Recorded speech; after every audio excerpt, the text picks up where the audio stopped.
Hakim et Elise sur la piste du vrai tueur, un micro caché relance l'enquête, un si grand soleil 30 mars 2026, épisode 1889. Elles sont les temps forts de l'épisode 1889 d'un si grand soleil en avance du 30 mars 2026, France 3.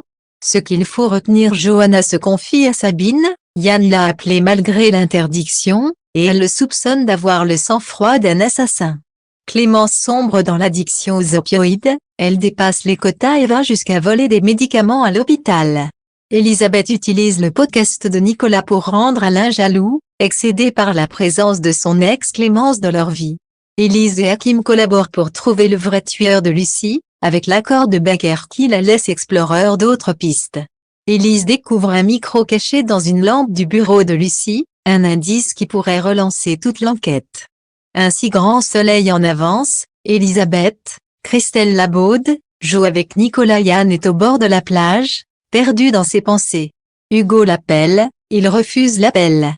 Johanna fait la même chose de son côté, elle revoit leurs moments ensemble. Johanna se confie à Sabine sur le fait que Yann l'a appelée alors que c'est interdit.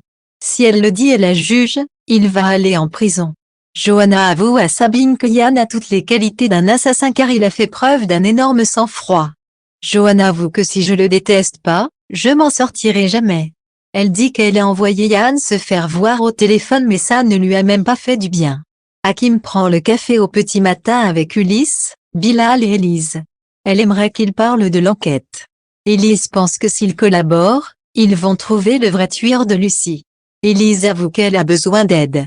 Hakim accepte. Elisabeth dit à Muriel qu'elle a accepté le podcast de Nicolas Fourneau sur les grandes personnalités d'Occitanie. Elisabeth avoue à Muriel qu'elle veut rendre jaloux Alain car elle n'en peut plus de Clémence, l'ex d'Alain.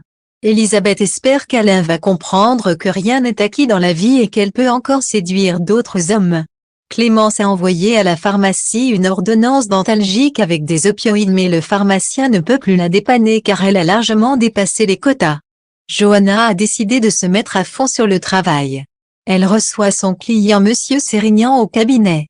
Clémence vient au food truck de Flore pour venir chercher une salade. Flore trouve qu'elle a une petite mine. Flore pense que sa mère devrait aller voir un spécialiste pour ses douleurs au dos. Clémence relativise en disant que ce sont juste des contractures liées au stress. Un si grand soleil 30 mars 2026. Clémence va très mal. Becker avoue à Élise que la juge est persuadée que Yann est coupable. Élise pense que Yann cherchait le vrai coupable pour la mort de Lucie, il essayait juste de protéger des liaisons. Becker laisse Élise explorer d'autres pistes.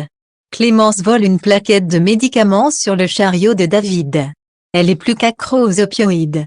Hugo appelle de nouveau Yann car il est inquiet. Finalement, Hugo retrouve Yann sur un banc. Yann dit qu'il veut parler à Johanna. Hugo estime qu'elle n'est pas prête à entendre ce qu'il a à lui dire. Hugo rassure Yann, tu n'es pas tout seul, il est persuadé qu'il n'a pas tué Lucie.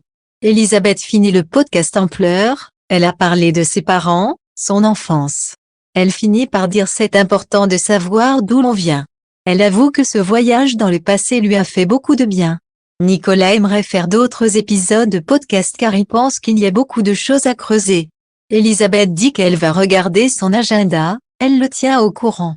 Élise emmène Hakim dans le bureau de Lucie. Ludo l'appelle pour lui demander de faire les courses, mais elle l'entend très mal comme s'il y avait des interférences. Élise finit par ouvrir une lampe et découvre un micro caché à l'intérieur.